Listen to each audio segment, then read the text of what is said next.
Congratulations. Anybody want to be overhauled? You're kidding me. What's up, man? If you're a keen fan of car renovations, then there's no way you don't know who Chip Foose is. His show Overhaulin has been on TV for so long that it's not exaggerating to say it has achieved legendary status in the genre of car flipping shows and in the reality TV industry in general. While Overhaulin is impressive enough in catering to people of all ages and tastes, Chip Foose's career in the car industry is just as successful.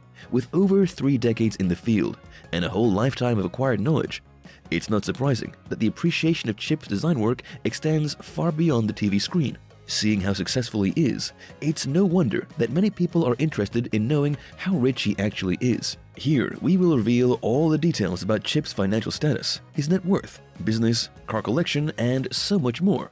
So keep with us. Seeing how lengthy his career in the automotive and TV business is, it's not surprising to find out that Chip Foose is indeed doing well money-wise. With over 3 decades in the automotive field, but an entire life of experience as a designer and fabricator, Chip's popularity extends well beyond the US, and so does his business. His career in the entertainment world is just as impressive, counting appearances in several TV shows, and later becoming a producer. Knowing all of this, Chip Foose's net worth is estimated at close to $20 million, resulting from his business, Foose Design, sponsorships, awards, and media appearances. Most people's knowledge of Chip Foose's profession is limited to only what shows such as Overhaulin Let Us See, unknowingly ignoring that his career off-screen is just as prolific as what he does on air. Out of all his accomplishments, his company Foose Design is undoubtedly his most successful creation, allowing him to establish a brand focused on his biggest passion, centered on designing, model making, and fabrication of trademark auto body parts. Foose Design's well-deserved worldwide fame attracts a wide variety of customers, starting from those who only want somewhat of an unique car for themselves, ending with those who commission Chip to create and build some of the most gorgeous and understandably expensive auto projects. Based in California's Huntington Beach, Foose Design takes pride in fabricating products meant for individuals or big companies without losing its trademark style and high levels of excellence. Unsurprisingly, Foose Design's contributions to the entertainment world go beyond Overhaulin to building cars featured in films such as Gone in 60 Seconds and Blade Runner. As if that wasn't enough, Chip's company designed some of the auto schemes shown in the Cars animated saga. All of this just confirms why Foose Design has a legendary status in the car industry. Chip Foose's first stint in the entertainment world was in 2000, when he became an off-screen consultant for the comedy series Titus. Though his job in the series consisted of advising the crew on details related to cars featured in it, he actually made an appearance in the series, acting as a car show participant. In 2003, he made his first reality show appearance in Rides for an episode centered on Foose Design. The following year, he finally debuted as the main host and expert in Overhaulin. But having his own show didn't deter him from appearing in other productions too, such as the documentary SEMA After Hours, in addition to featuring in talk shows as popular as The Tonight Show with Jay Leno. Besides Overhaulin, Chip's long-term appearances on TV include being a judge in the competition show Ultimate Car Build-Off, as well as the host of American Icon, The Hot Rod, which explored the history of the automotive industry in America. More recently, Chip has been featured in the popular shows Chasing Classic Cars and Ant Adstead Master Mechanic, proving once again that his popularity as an expert designer and builder is well-deserved. For a man with such a wide knowledge of everything car-related, it's difficult to guess what's in his personal collection, stored in Foose Design headquarters in California. Unsurprisingly, Chip's collection includes eclectic and daringly designed cars, without leaving aside the most classic and vastly elegant models, as the specialized website HotCars.com reported. Starting with a silver 2006 Ford GT Chip's wife gifted for him on his 50th birthday, we can tell that he not only likes race-ready looking cars, but also pairs this taste with a powerful 5.4-liter V8 engine he designed himself. Another one of his most memorable autos is the P32, which was built over a 1932 Ford, but redesigned in tribute to the B-25 Mitchell and the P-51 Mustang, two legendary World War II aircraft. The olive green Foose Cooper is next on the list, with a design so daring it distracts you from its price tag of $298,000. Chip also owns an engine-red 1971 Pantera, a classic Italian model manufactured by Di Tommaso, the design of which remains the same as the original, except for its custom-designed wheels and new engine. Last but not least, we have the Madam X, originally a 1930-like Cadillac that Chip fully modified to resemble concept art by the legendary late auto designer Art Ross. This completes the list of some of the most impressive but unsurprisingly expensive and luxury cars in Chip's garage. While TV sometimes tends to hype up its stars' talents to make them look more impressive for the audiences, that is not the case here, as Chip's decades-long career is widely acclaimed and well recognized by the automotive industry. The first professional recognition awarded to Chip was the Street Rod of the Year by Good Guys Rod and Custom Association, which he won for the first time in 1990.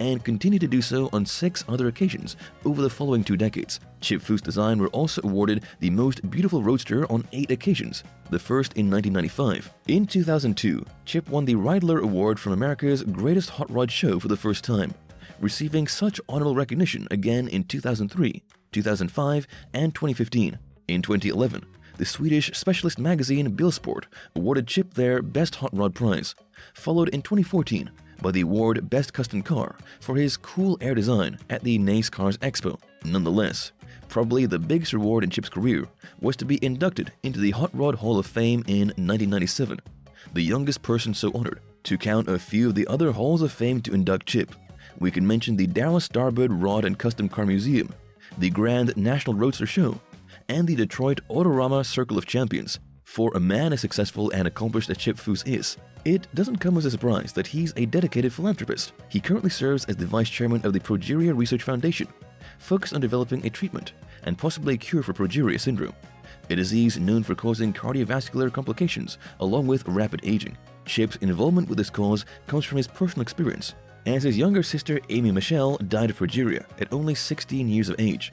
Nonetheless, Chip has also shown his support for other children-focused charity organizations by collaborating with the CARES Committee of the Specialty Equipment Market Association, SEMA.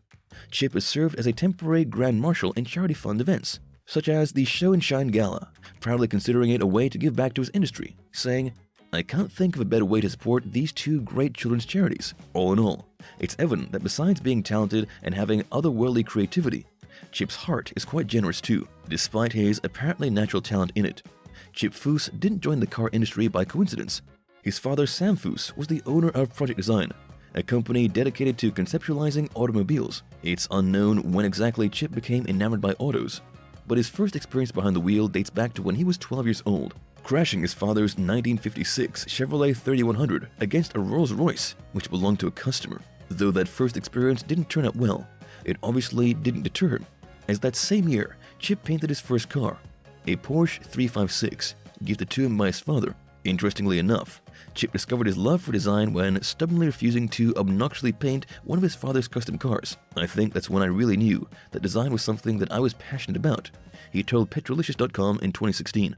Chip's first and biggest inspiration in the car industry was undoubtedly his father, who became independent at 14 years old, actually founding his own garage on his own, while also working for successful local auto design companies such as Minicars and Lift and Aluminum Model Toys.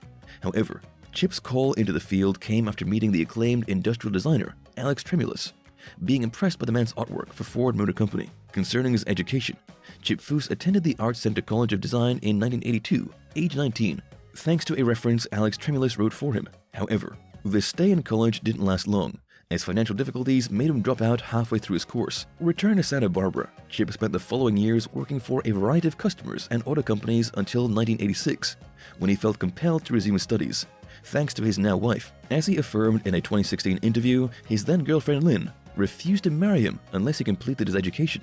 She said, "I want to marry my intellectual equal. I would like my husband to have a college degree. I knew I needed to get back to the art center," leaving marriage as an untouched subject for a couple of years. Chip's studies were funded by Alan Clennett, who made the young man promise to work for his company, Clennett Coachworks, once he graduated. His already acquired experience and the time that he had previously spent in the art center saw Chip advance a couple of terms and graduate faster than usual. His last project was a concept design for Chrysler that he named the Hemisphere. Following his return to Santa Barbara, Chip married Lynn. Although Chip Foose's first work was in his father's company, Project Design, his real path to independence started in the early 1980s, when he first dropped out of college. By managing his time between working for a variety of shops in Santa Barbara and his own garage, Chip made a name for himself in the local California hot rod industry, eventually having his designs featured in magazines, and even designing a helmet car for the National Football League, which caught the attention of Alan Clennett. A job offer from Clennett wasn't long coming, but Chip refused, being busy working on projects for his father. At that time, Chip had already worked for Gene Wildfield, who commissioned him and his father to illustrate the artworks of films such as RoboCop. However, Clement didn't give up easily and continued calling Chip month after month until he agreed to work for him. Following his return to Santa Barbara after his graduation, Chip worked for Clement for 3 years, but also collaborated with Boyd Coddington for free, until he was officially hired by them in 1992. Eventually, Chip became Boyd Coddington's Hot Rod Shop's president, until the company filed for bankruptcy in 1998, having already funded Foose design, winning several awards in the field, and becoming somewhat of a celebrity in the industry. Chip was at the top of his career in the late 1990s. Given his fame, Chip was contacted by the popular bike builder Jesse James to co-host the documentary series Motorcycle Mania, an offer Chip refused, considering it unfitting for his creative goals. "I'm trying to build the most beautiful pieces of rolling art that I can build, and you want to put me on television building these monsters," he told Petrolicious.com, thinking that he didn't want to build cars that no one would ever drive. Chip continued working by himself, and occasionally featuring in TV shows for a couple of years, until 2004, when he recorded a pilot episode building a car for SEMA, which Discovery loved. Right afterwards, Overhaulin was ordered by the network, and the rest is history. All in all, it's clear that Chip Foose becoming a reality star goes far beyond money or luxuries, as his compelling story is much more about inspiring and making dreams come true. Thank you for spending some time with us. Make sure to like and subscribe so you never miss another video. We also handpick these videos which we recommend you watch next. You can talk to us on all social medias or ask a question in the comments below. Thank you for being with us, and we'll see you back tomorrow.